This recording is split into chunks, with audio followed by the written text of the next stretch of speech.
Sophie Hardy and the Changeling Hybrid by M.R. Dale. Narrated by Leona Hall. Chapter 5. The New Boy.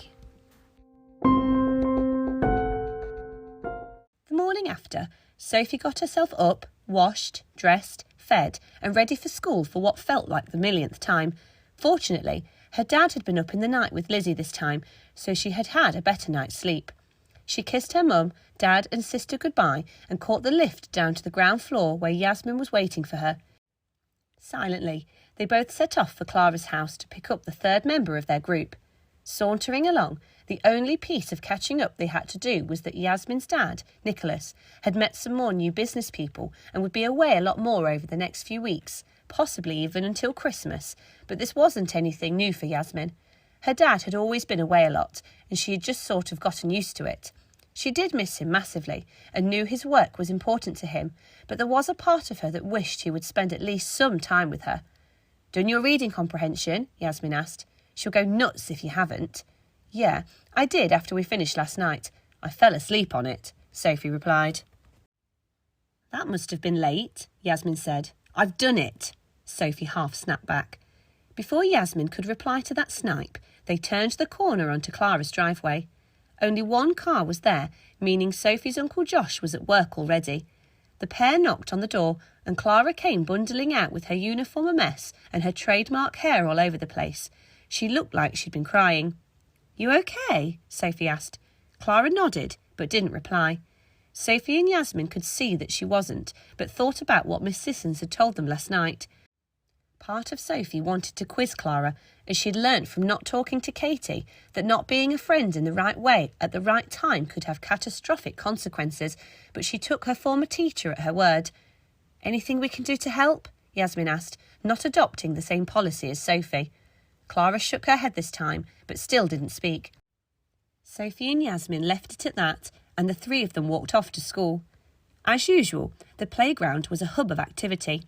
Parents of the foundation stage children had finally gotten over the fact that their children were now old enough to be at school, and the procession of hugs, kisses and declarations of love had died down. Slightly. The parents were a lot more focused on finding criticism with the foundation stage teacher, Miss Carr's way of getting the children to line up. Mrs. Tabard blew the whistle and began barking out orders at children who weren't lining up fast enough. It was all very familiar and mundane to Sophie now. Once again, the three girls lined up in the Year 6 line and were joined by their classmates. Ryan Myers was, once again, the last to line up, and Mrs. Tabard hurried him along like she was herding a lost sheep. Mrs. Phoenix ambled down from the steps and onto the playground. Sophie chuckled to herself at the idea of her falling the last two. She stood in front of the class and simply said, "Come on then." With a distinct lack of enthusiasm, the whole of Year 6 followed their leader into the classroom. As Mrs. Phoenix opened the door to the room that they supposedly knew so well, a horrible realisation hit Sophie as she surveyed the room. Mrs. Phoenix had done the thing that some children despise about school, and it gives them nightmares, whereas other children get excited about it.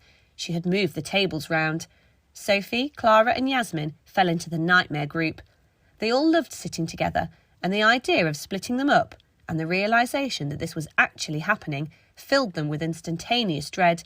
The reality of not sitting next to each other was completely alien to them. They had been together since foundation and had no intention of not being with one another until the end of primary school. "I have drawn out the new table plan on the board. Find your new seat and sit in it," Mrs. Phoenix ordered. "Why have they moved, miss?" Yasmin asked, holding in her disbelief. "A change is as good as a rest," Mrs. Phoenix snorted back, with a phrase that meant nothing to the three girls at that moment in time. "What?" The word slipped out of Sophie's mouth before she could have the chance to stop it, and she immediately put her hand over her mouth. "Pardon, Sophie?" Mrs. Phoenix turned with a look of sheer disbelief on her face. "Nothing, miss. Sorry," Sophie replied, extremely nervously. "I think for that, I'm going to move your seat to one right at the front. You can look after the new boy when he gets here." Sophie was horrified. She had never been made to move seats because of her behaviour in her whole life. This was uncharted territory for her. Mrs. Phoenix marched over and pointed at the chair right next to her desk and the whiteboard at the front. "Here," she ordered. As Sophie trudged over to her new seat, she looked at the whiteboard to see who would be her new group for what Sophie hoped would be just for today. Before she found her own, she noticed that Clara and Yasmin were still sitting next to each other and that her original new seat was at the back with theirs and still allowed her to glance out the window and zone out whenever she needed to. Sitting there wouldn't have been the end of the world. Now, though, for today at least, she was right at the front. Finding the new place on the board, she read the names.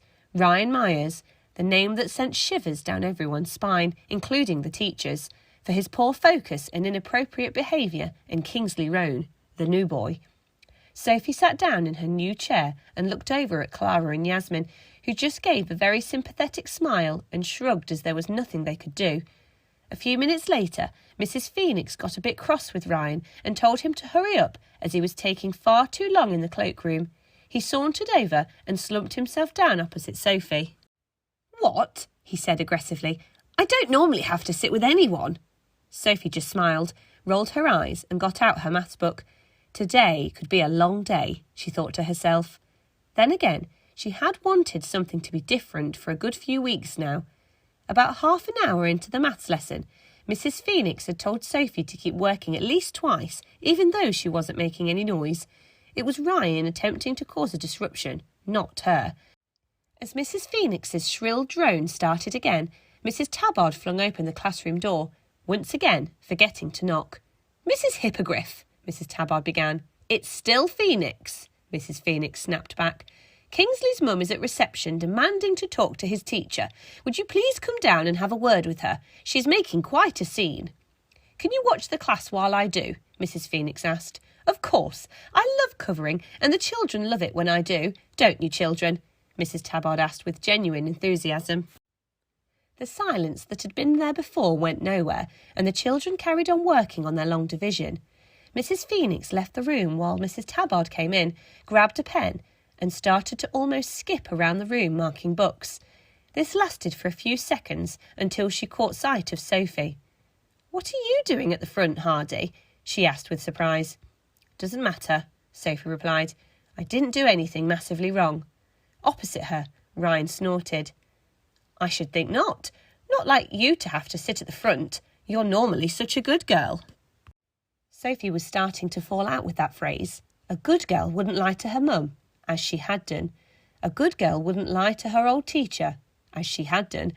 The label that was attached to Sophie was something she was starting to not care for much anymore. She didn't think she would ever get tired of adults making sweeping statements like that, or making assumptions about her for such positive things, but it was beginning to get on her nerves. She was an agent that protected their lives. Being seen as the good girl wasn't the impression Sophie thought would bestow fear into any wrongdoer she might come across. After a few minutes, Mrs. Phoenix rolled back into the room, looking a bit worse for wear. Behind her was what Sophie assumed must have been Kingsley. He had dark skin and short curly hair that was a bit all over the place. To Sophie, his soft eyes and hunched posture implied he was nice, but nervous. He didn't lift his face as he walked into the room to survey his new surroundings. He just hung up his bag, slumped himself down next to Sophie, and grabbed a pencil.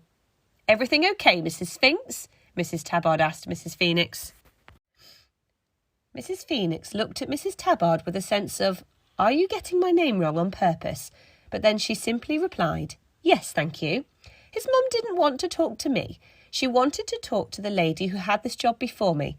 No idea what she wanted to talk about with her. She wouldn't tell me." Sophie shot Clara and Yasmin a look of concerned confusion. They returned it.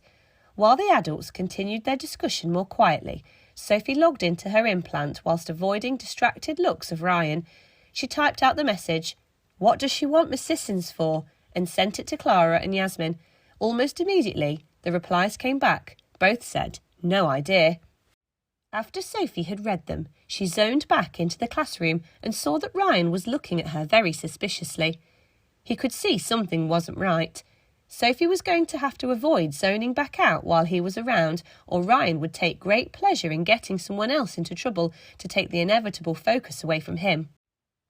Sitting with her two new table friends, Sophie hoped that either Yasmin or Clara would have the sense to get a message to Miss Sissons. However, Mrs. Tabard had left and Mrs. Phoenix was back to circle the room with her marking pen, so the chances of getting a message out now were slim. About 10 minutes after Kingsley had sat down, Sophie noticed that he had his head in his hands. She also noticed that he hadn't yet started the maths, which wasn't too difficult, and didn't seem to have any intention of doing any work. Seeing that he was struggling, or upset, or nervous, Sophie put down her pencil and leant over to him. "Are you okay?" she asked conscientiously. "Don't talk to me!" Kingsley screeched back, loud enough to make the rest of Year 6 drop their pencils in surprise and made Ryan laugh. Behaviour like that was normally his thing, and to see and hear someone else do it brought out a sense of delight in him.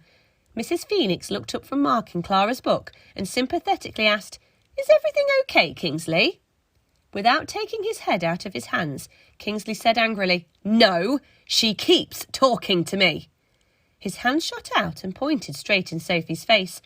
Before the shock had sunk in, Sophie caught sight of his fingertips. They were glowing blue. "Sophie, please don't distract Kingsley. It's his first day. Let's not get him into trouble," Mrs. Phoenix preached. "I didn't," Sophie started to reply. "Kingsley said you did. Please get on with your work." Sophie glared at her and wanted to scream the type of scream that only her mum and dad had heard her make on her very worst of days. She held it in, though, because that's what good girls do, Sophie thought to herself, very sarcastically. Before getting back to work, she tried to have another look at Kingsley's fingers whilst giving him an evil stare.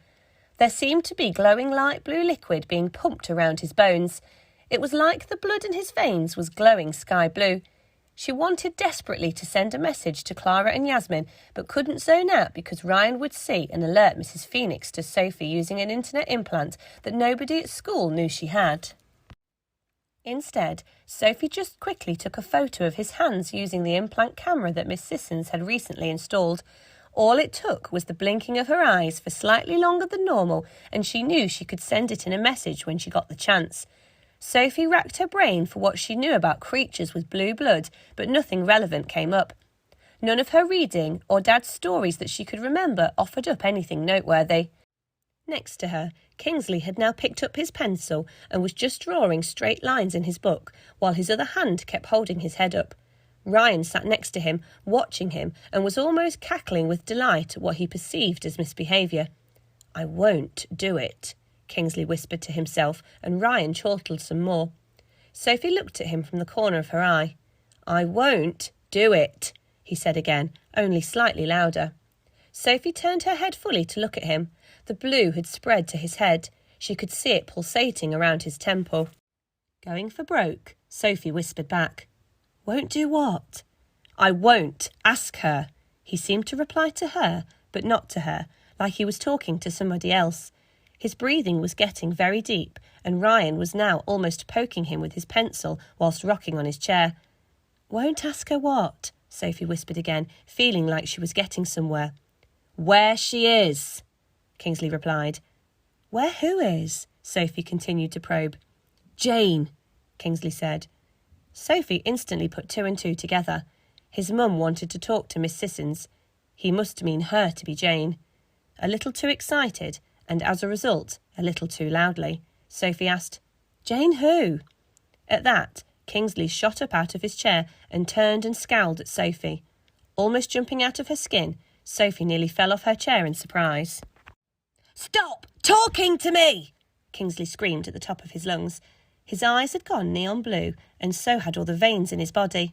He looked like he was about to burst.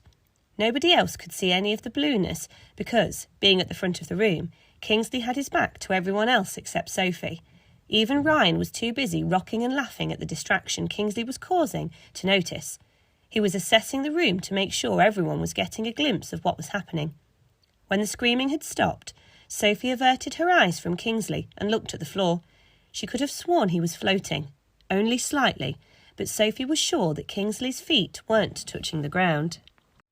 Back in what she perceived as normality, Mrs. Phoenix tried to take back control. "What on earth is the matter?" she asked. Kingsley got in first, but didn't take his eyes off Sophie.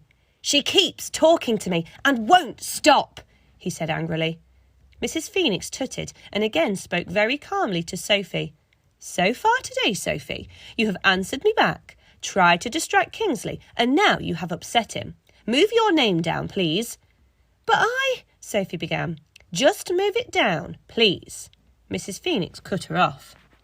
Getting children to move their names down the behaviour chart was the first line of defence teachers had. If children were asked to move their names twice, then they would miss break time. It was something that Sophie had never had to do. Ryan, on the other hand, practically spent his whole time on the second step and was still taking great delight in watching someone else suffer. Sophie stood up reluctantly, almost mentally frozen in disbelief. It was like she was watching somebody else in her body. This good girl would never be asked to move her name down. How could she get out of it? Subconsciously, as she walked towards the names on the board, she thought of every way she could avoid getting into trouble.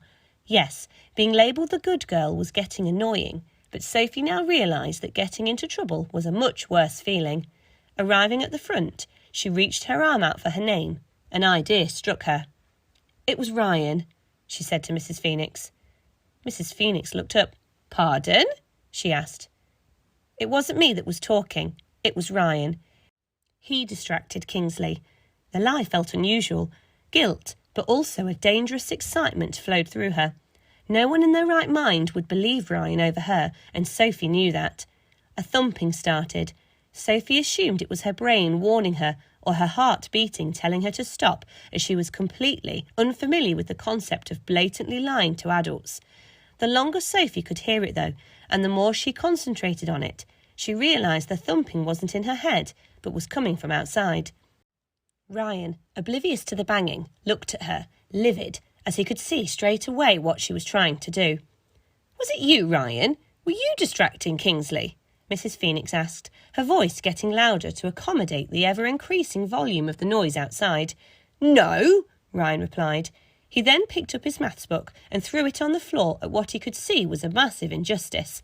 He got cross enough when he was guilty and accused of it, never mind if he was innocent. "Kingsley, who was it that was talking to you?" Mrs. Phoenix asked. Before Kingsley could reply, the classroom door was flung open once more. It was Mrs. Tabard, again forgetting to knock. She looked extremely distressed and shaken. "Dragon," she murmured. "It's Phoenix," Mrs. Phoenix snapped. "No, Dragon," Mrs. Tabard said through shaking teeth. "What are you talking about?" Mrs. Phoenix asked. Some of the children started laughing. Mrs. Tabard composed herself as best she could and managed to get one sentence out before she completely fell apart. "There's a dragon on the school field."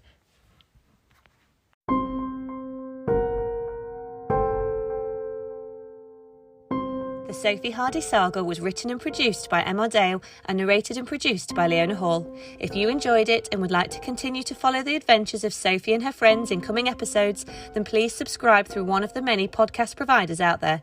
The links for each of these can be found on our website. If you require more information, visit our many social media channels, or if you would like to purchase a hard copy of the book, then be sure to check out www.sophiehardysaga.com. Thank you for listening, and we hope you enjoy.